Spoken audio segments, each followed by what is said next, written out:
이슈 토크 함께 해주실 네 분 소개합니다. 국민의힘 김영호 전 의원, 최재성 전 청와대 정무수석, 국민의힘 전 비전전략실장 김근식 교수, 민주연구원 박진영 부원장까지 어서 오십시오. 안녕하세요. 안녕하세요. 지금 국회에서 21대 마지막 국정감사 18일간의 여정이 막을 내렸습니다. 국감 때마다 늘 나오는 얘기지만 정쟁 국감이었다, 맹탕 국감이었다, 이번에도 마찬가지였는데요. 정치고수 네 분의 평가를 한 번씩 들어보고 시작을 해보겠습니다. 국정감사가 내용도 있고 괜찮았는데 국정감사 외의 이슈들이 막 커가지고 조금 가려진 측면들이 있는 것 같아요. 근데 이렇게 보니까 특히 민주당 아주 내실 있게 내용 있게 잘했던 것 같아요. 그 외의 이슈들 예를 들면요? 예를 들어서 선거도 있었네. 예, 아니 혁신이 국민의힘은 이제 혁신이 뛰고 또 이제 총선 다가오면서 이제 이준석 신당설이라든가 이런 것들이 이제 뒤덮이고 또 정치 외적으로 또 엄청나게 이 뉴스들이 쏟아졌잖아요. 사회 뉴스가 많았어요. 많았죠. 네. 마약, 사기 이런 뉴스들이. 그 데이터에서 노출 빈도나 이런 것들이 정치 뉴스가 확 떨어지는. 정치권이 더 분발을 해야 하는 상황 아닌가 싶고. 분발이요? 아니, 다른 이슈가 엄청 컸기 때문에 상대적으로 그랬던 거고. 분발을 안 하면 사고를 많이 쳐야 된다? 그거 말고. 그렇지 않죠. 총선 앞둔 국감은 현역 의원들 입장에서는 이렇게 부각될 수 있는 어떻게 마지막 찬스이기 때문에 오히려 더 집중했던 것 같아요. 총선 앞둔 국감을 현역 의원들이 치를 때 더 준비하고 더 이렇게 내용 있게 해서 이제 뉴스나 이슈들을 만들려고. 언론에 관심을 못 받으니까 지역으로 가는 모양입니다. 근데 언제 국감 했어요? 나 국감한 지 진짜 몰랐는데. 우선 이제 인현 위원장을 우선 좀 신박하잖아요. 혁신위원장으로 딱 되니까. 뉴스가 되잖아요. 화면부터 조금 낯설어요. 그래서 인현 위원장의 모습과 입을 많이 쳐다보게 되잖아요. 일단 성공했어요. 근데 사람 띄우다 망해요. 우선은 그 혁신위원장 되자마자 실언을 했어요. 실언? 네. 그 사람들이 잘 캐치를 못하는데 정치 꿈이 있느냐, 내년 총선. 그러니까 혁신이 하는 동안 나는 다 내려놨다. 이랬어요. 그러니까 이게 화법이 아주 애매한 거거든요. 그래서 난 이거 실언이라고 보고요. 혁신위원 중에 또 총선이나 이런 것에 조금 뜻을 갖고 있는 사람이 느낌상 이렇게 한두 명이 보여요. 그러면은 벌써 어려운 거고요. 첫 귀화한 이 파란 눈의 한국인 이러잖아요. 이러다가 첫 귀가하고 진료 복귀하는 그런 파란 눈의 한국인이 될 가능성이 저는 매우 높다고 보고요. 동짓달에 나는 그렇게 될 것 같아요. 부담스러워 하시는 거 보니까 잘 될 것 같은 생각인데. 본래 혁신위 기간이 동짓달에 귀가하게 돼 있어요. 60일. 60일 정도. 예. 아니 그러니까 귀가를 하는데 이 성과 없이 될 수밖에 없어요. 들고요. 그런데 혁신위는 메시지로 시작해서 메시지로 끝나는 게 아니에요. 메시지가 당연히 있죠. 그런데 이것을 제도화시키는 거예요. 예. 예를 들어서 공천룰 디테일 여기까지 나는 가야 된다고 봐요. 그다음에 제일 중요한 게 국민의힘 독립 만세, 국힘 독립 만세거든요. 내가 보기엔 첫 번째가 당정분리예요. 당정분리는 제도적으로 다 보장이 돼 있는데 뭘 제도적으로 해요. 예를 들어서 지금 각 정당에 보면은 당원에 다 있어요. 당과 대통령과의 관계라는 게 있어요. 예. 그것을 다듬어야 돼요. 당대표 그렇게 만들었죠.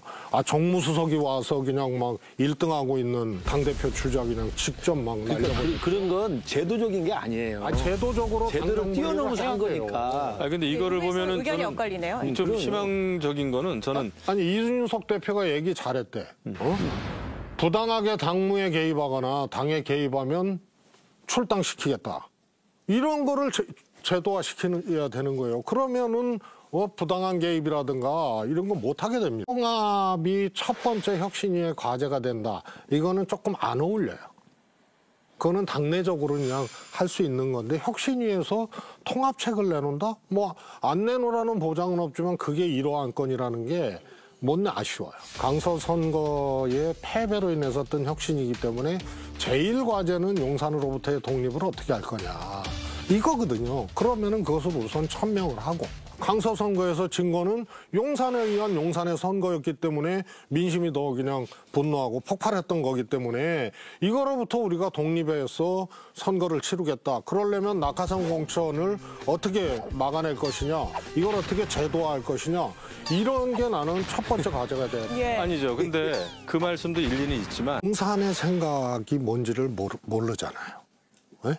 이게 엄청난 거예요. 놀다가는 혁신위원장이 되거나 엑스맨이 되거나 둘 중에 하나가 난 될 가능성이 크다고 봐요. 혁신위원장이 용산의 생각을 알아야 하나요? 아니 그러니까 지금 이렇게 징계 해제 자기 이렇게 모순인데. 그러니까 통합 이렇게 우리 당의 혁신위원장을 아니, 무서워. 되게 지금 무서워하는 것 같아. 아니야 잘 무서워하면은 내가 근데 이렇게 저주를 놀다가는 사람이라고 하고요. 이런 근거도 없이. 하여튼 김근식 교수님은 지금까지 한 번도 뭘 맞춰본 적이 없어요. 계속 맞춰왔지. 근데 정말로 두려우면은요, 네. 민주당 큰일 났다, 정신 차려라. 그렇게 가죠. 그런데 결국은 이게 공천이거든요. 여기에 대해서 나는 못 간다고 봐요. 우선 구성이 그렇잖아, 혁신이 구성이. 그냥 말만 내다가 아무것도 못하고, 혹은 용산과 대립하다가 깨갱하고, 이래서 그냥 엑스맨이 될 가능성이 저는 크다고. 예, 근데 이렇게 보니까 그 조금 고무적인 거는 그 얘기도 했어요. 혁신위원장이. 저는 원래 남 얘기를 잘 안 들어요. 성격이 그렇습니다. 여러분들 걱정 안 할 거 없어요. 그리고 제가 실수도 많이 할 겁니다. 오늘 미리 선포합니다. 실수를 많이 하는데 저는 그 인정하고 넘어갈 수 있는 용기가 있어요. 한두 번 실수, 두세 번 실수 전 있을 수 있다고 봐요. 60일이면 굉장히 깁니다. 정말 공자님, 맹자님 같은 분이 와도 실수해요. 하지만 그것을 성찰할 수 있고 사죄, 사과할 수 있는 그런 정도면 저는 성공이다, 대성공이다 생각을 하고 그다음에 지금 이제 60일 많이 남았습니다. 근데 이제 민주당에서 이렇게 굉장히 경계를 하는 거 보니까 좋네요. 예. 경계 안 해요. 저도 그렇게 생각해요. 지금. 진짜 경계 안 그분 하는데. 말씀하시는 게 저는 조금 납득이 안 되는 게 혁신이가 이렇게 해달라고 이렇게 하는 게 혁신이에 맞다라고 이야기하는 건 저는 좋을 것 같은데 안 될 거다. 이게 망하게 돼 있다. 그 대부분의 이야기는 용산 때문에 안 된다는 거예요. 용산이 혁신이하고 대립돼 있다고 참고 생각하시는데 큰 오산이에요. 당내 사정을 제가 알지 최수석이 더 잘 알겠어요. 아니, 이번에 그동안은 뭐 제대로 아는 게 없어. 이진복 수석이 왔다 갔잖아요. 이진복 수석이 가서 예방을 하고 당무에 절대 개입하지 않는다라고 일단 이야기를 하고 나서 힘을 실어주고 갔습니다. 그 이야기는 대통령의 뜻을 앞세워서 오히려 김기현 당대표보다 혁신위원장 당신이 하고 싶은 다 하세요. 그다음에 그 틈을 열어준 거예요. 그렇게 긍정적으로 봐줘야지. 그리고 그게 안 되면 나중에 야 결국 안 된 거 아니야. 그렇게 비판하면 되지. 무슨 징계를 해줘야겠다고 아니, 그걸 욕하면 그게 말이 됩니까? 내가 또 얘기하는데 우리 김근식 위원장님이 그쪽 사정을 잘 모르더라고. 그다음에 미래에 대해서 하여튼 맞춘 적이 없어. 이렇게 기대와 불신이 이 뒤섞인 모르니까. 상황에서 이미 수많은 혁신위를 봐왔고 또 직접 참여도 했었던 판도라 정치고수 네 분의 의견을 한번 들어보도록 하겠습니다. 먼저 최재성 혁신위원장이었잖아요. 당시에 좀 상황을 들어볼게요. 당시 아무도 기억을 못하는 것 같은데. 왜 그러세요? 일단 성과를 자평하신다면 뭘 해봤어야지. 치열하다 치열해. 그때는 이제 대통령 선거에서 민주당이 이기고 문재인 정부가 이제 출범을 하고 제가 이제 페이스북에 글을 썼죠. 이기고 난 다음에 하는 혁신이 진짜 혁신이다. 선거에서 지고 난 다음에 혁신이 뛰어서는 성공한 적이 없어요. 단 하나의 성과도 없어. 그래서 제도적으로 몇 가지는 성과를 냈고, 처음에 의도하고 추진했던 것에 비하면은 정말 아쉬운 대목이 많았던 그런 혁신이었죠. 왜 성과를 제대로 못 냈어요, 그런데? 그게 그만큼 어려운 거예요. 왜냐하면 제가 할 때는 그야말로 밑둥부터 완전히 민주당을 그냥 뒤바꿔 버리려고 하니까 여러 가지 이제 반발에 부딪히고, 심지어는 최고위에서 통과된 혁신안이 그냥 당대표가 집행부 회의에서 대표는 자꾸 수정 권한만 있는데 아예 그냥 한 반토막을 날려버렸어요. 그래갖고 제가 좀 아쉽기도 하고 서운하기도 하고 그랬던 시절이. 그때 당대표가 누구였습니까? 이야기할 수 없습니다. 왜 이야기할 수 없어요? 찾아보세요, 좀. 그게 찾아보기 전에 물어보는 거야. 누구였어요? 누구였어요? 찾아보세요. 이야기할 수 없습니다. 왜 이야기할 수 없어요? 찾아보세요, 좀. 그게 찾아보기 전에 물어보는 거야. 누구였어요? 누구였어요? 찾아보세요. 지금 가을이잖아, 그냥. 추미애 대표구나. 가을이라.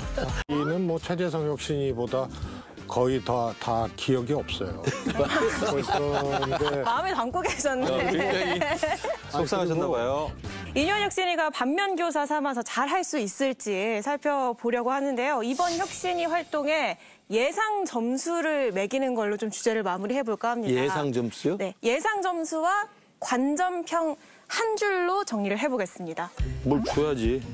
아니요. 그냥 몇 점 말로 해주시면 돼요. 너무 익숙해져 있고 그런데 점수는 저는 0점이라고 보고요. 0점. 너무하네. 아니 다 내 생각과 판단이 있어요. 예. 그렇게 그냥 원해만 했던 사람 생각하고 좀 다르다니까. 내년에 보자 진짜. 혁신이가 성과 못 내고 그냥 귀가할 가능성이 저는 100%라고 봐요. 그리고 포인트가요. 당무감사 결과를 가지고 11월 달에 이제 전국의 국민의힘 지구당 위원장들, 사고지구당 같은 거 이제 뭐 메꾸고 임명을 할 텐데요. 제가 보기엔 많이 비워놓을 거예요. 그렇게 되면은 이거는 용산, 낙하산 징조거든요. 예. 그럴 때 혁신이가 어떻게 하느냐. 요게 이제 제가 보기에는 관전 포인트예요. 빵점인데 관전 포인트가 어디 있어요? 그냥 뭐 그죠? 아니 그래서 뻔하다니까요. 이거는 제가 보기에는 용산을 넘어설 수가 없어요. 인선에 대해서는 줄 점수가 없어요. 줄 점수가 네. 없나요? 나는 현재 상황에서는 가결파 의원들에 대해서 징계 왈가왈부하지 말아라. 우리 민주당이 작은 차이를 넘어서서 단결하고 단합해야 합니다. 체포동의안 처리 과정의 일로 더 이상 왈가왈부하지 않기를 바랍니다. 이것이 저는 통합으로는 점수를 매길 만한 것이고 이거는 점수를 매길 필요가 없는 그냥 인사다. 아니 최재성 수석님 그렇게 말씀하시니까 저도 동의가 돼버렸는데 그래도 저는 또 뭐 점수를 좀 주려면은 94점 정도를 주고 싶은데요. 94점. 왜냐면요. 수석이네. 이 임명에 대해서 비판의 목소리를 낸 의원이 6명이 있습니다. 그래서 100점에서 6명 빼니까 94점이다. 이 말씀을 드리고 싶고요. 더 되지. 의석수에서 빼야지. 그러면은 97점이네. 98점 정도 될 98점 정도 거예요. 되네. 그리고 민주당에 현역 국회의원들이 너무 많아가지고 현역이 아닌 지역에서 정치하는 사람을 임명할 수가 없어요. 어딜 가든지 다 현역이 걸립니다. 다수당의 위험이 느껴집니다. 그러니까 듣자 하니까 참, 정말 참 듣기 민망한 다수당이네. 참 엄청 부럽네. 몇달 제압하지 않으면 이재명 통합 의지 없다라고 얘기하는 거는 제압도 안 되고. 근데 이재명 대표가 8번을 얘기했어요. 이런 방식은 안 된다고 8번을 얘기를 했어요. 당원이 집단적으로든 개인적으로든 자기 의사 표시하고 이러는 게 그 방식이 적절치 못하면은 그거는 비판할 수 있지만 그 자체를 뭐라 그럴 수 없어요. 방식이 적절치 그런데 못하죠. 뭐냐? 방식이 적절치 그런데 못하잖아요. 뭐냐? 이 당원들 강성 당원들이 청원했잖아요. 이재명 대표 뭐라 그랬어요? 이런 이재명 대표 강성 지지자들 소위 개딸 강성 당원들의 편승해서 정치를 하면은 징계에 대해서 왈가왈부하지 말아라. 이걸로 이재명 대표는 분리를 한 거예요. 그분들은 징계하라고 요구를 하는 거 아니에요. 강성 지지자들은. 그러니까 이제 그런 정치. 최재성 여기에 수석의- 올라타서 정치를 하면은 그건 안 돼요. 됐어요. 그러나 올라타지 않고 통합 메시지를 내고 징계 왈가왈부하지 말아라와 같은 얘기를 하고 근데 이런 이재명 당대표한테 개딸이나 강성 지지자들을 제압하고 책임져라고 얘기를 하는 거는 그거는 엇나간 그러니까 얘기예요. 지금 최 수석께서 그 기준으로 따지면 무등산 수박이야. 당도와 상관없이. 이제 MB맨. MB 시절에 청와대에 있었던 사람들이 대거 포진을 했잖아요.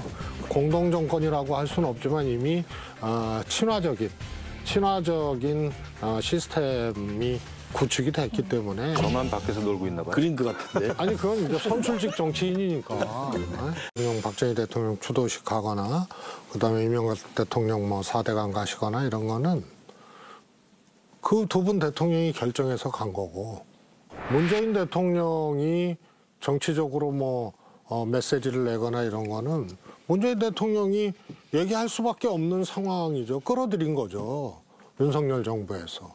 전 정부에 관한 얼토당토하는 것이 있으면은 당연히 국민들에게 설명도 해야 되고 또 반박도 해야 되는 거죠. 그래서 문재인 대통령은 본인이 결정해가지고 뭐 정치적으로 해석될 만한 것을 한 게 아니고 이 정부에서 끌어들인 거예요. 예, 이렇게 시각이 다릅니다. 여야의 불꽃 튀는 실제로 그렇다니까.